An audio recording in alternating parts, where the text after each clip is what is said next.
Live in Davos, Switzerland. Paul Rieckhoff is here with me in New York. He's the host of the Independent Americans podcast, joins us every week. And you agree this has been kind of a distraction, maybe with now military action off the table in the speech, tariffs as of this afternoon off the table. We move on and figure something out. I wonder what this agreement the president's alluding to with Greenland really is about. I think it's even worse than a distraction. I think this has been deeply damaging to the world's trust in America. I mean, NATO is considering invoking Article 5 against the United States if we attack Greenland, if we attack Denmark. There are Danish combat troops in Greenland. The entire continent of Europe was preparing for a military incursion by the Americans. You know, the only other time they invoked Article 5 was in our support after 9/11. Well, that was the idea of Trump saying, well, has the NATO ever been there for us? They were then. Yeah, they've been there for us in Afghanistan. They've been there for us in Iraq. They fought alongside guys like me and bled and died. So I think it's been deeply, deeply damaging. Our closest allies have been afraid of us. And when he was over there today in Davos, he insulted everybody from Switzerland to Canada to Greenland, you know, the entire spectrum. So I think it's made us much more isolated.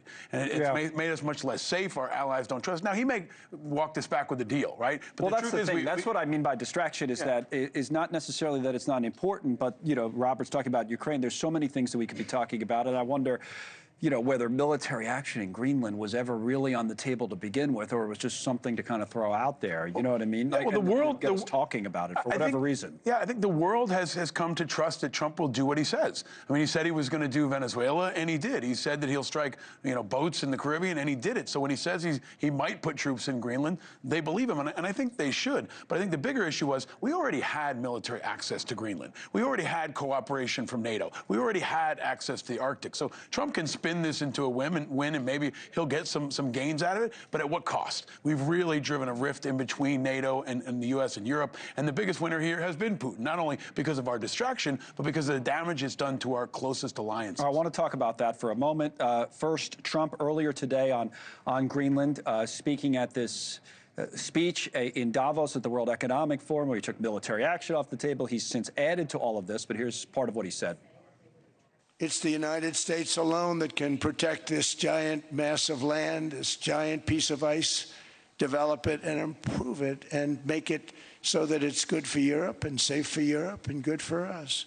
And that's the reason I'm seeking immediate negotiations to once again discuss the acquisition of Greenland by the United States. This would greatly enhance the security of the entire alliance, the NATO alliance.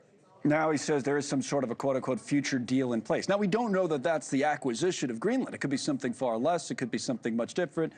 It's possible, again, speculation, that it's something we could have gotten all along, as many military experts have said coming in. Yeah, we could have done that without pissing off all of Greenland and Denmark and most of Europe. I mean, there were protests in Greenland against America. So your concern is the lasting impact of that? Absolutely. I mean, they've lost their trust in America. They don't feel like Trump is a reliable partner. And that's deeply down. He can play a switcheroo here, and he may get what he wants, but at what cost? And those deep divisions are going to last. The popularity of America is dropping by the minute, and we've got to really reflect on how isolated we've become. Yeah, we might be able to go into the Arctic alone, but we shouldn't. We should go with NATO. We should go with all our allies and should be a true coalition, because the Arctic is a space I would have expected us to be fighting for at some point in my lifetime. It's accelerated, but because of the resources in Venezuela and Arctic, those have always been on the military chessboard for any planet. Yeah, so just to be clear about this, and I think this is important, because you've been critical of the president on this and many other issues, you see the value strategically of what Greenland has, you know, because of its location, because of its resources.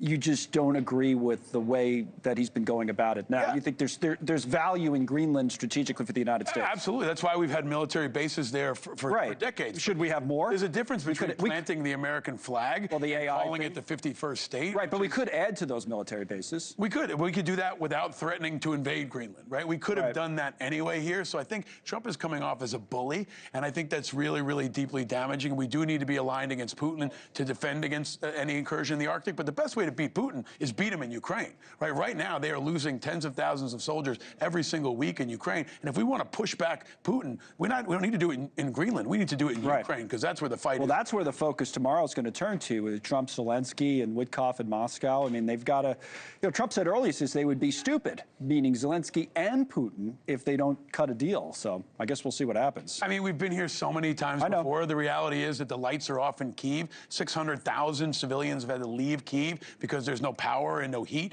It's 5 degrees Fahrenheit there. People are literally freezing to death. So the thing that they should come away with is a stoppage of the bombings on infrastructure, on civilian sites, and on Kyiv and other cities across Ukraine. That would be progress. If Trump wants to come back with a win, show you can stop Putin from doing anything. Then he would really look like a tough guy. No, these are interesting conversations. You should get away from all kind of the headlines. That's kind of what we try to do here anyway. I will toot our own horn for a moment and say that, we have your perspective on this, followed immediately by the Pentagon press secretary, who's on in our next section of the show.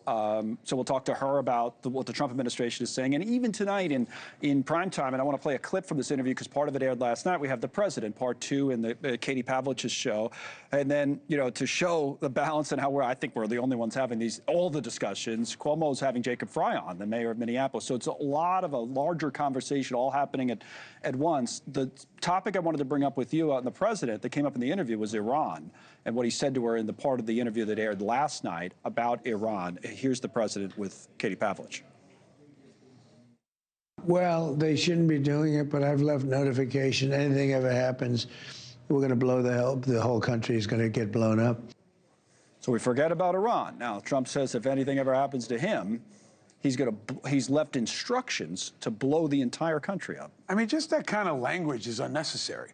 Right? I mean, everybody knows how powerful America is. You don't have to threaten to blow up an entire country. The reality is that the Iranian regime has now squashed the protests. They've killed potentially tens of thousands of people, and Iran is always been a legitimate threat. But how do you approach that threat? Not by threatening to destroy the entire country, because we have protesters there, freedom fighters, who are on our side, who want to see an overthrow, and they can do that without blowing up the entire country. How? What would you have supported? We can support the rebellion. We can support, an outside government like we're doing in Venezuela. We don't have to threaten to nuke the whole place, which is what it sounds like when Trump talks like that, and it scares the world, and I don't think it's entirely necessary. Bigger issue, he's not going by Congress on any of this. Whether it's Greenland or Iran, I hope everybody from both parties should agree that our Congress should have a say on any kind of combat, and especially long-term incursions like he's potentially threatening to do. He should go to Congress, he should go to the American people, because both of them are very unpopular with both those groups. All right, my friend, thank you. We'll see you next week. Paul Rieckhoff now reminding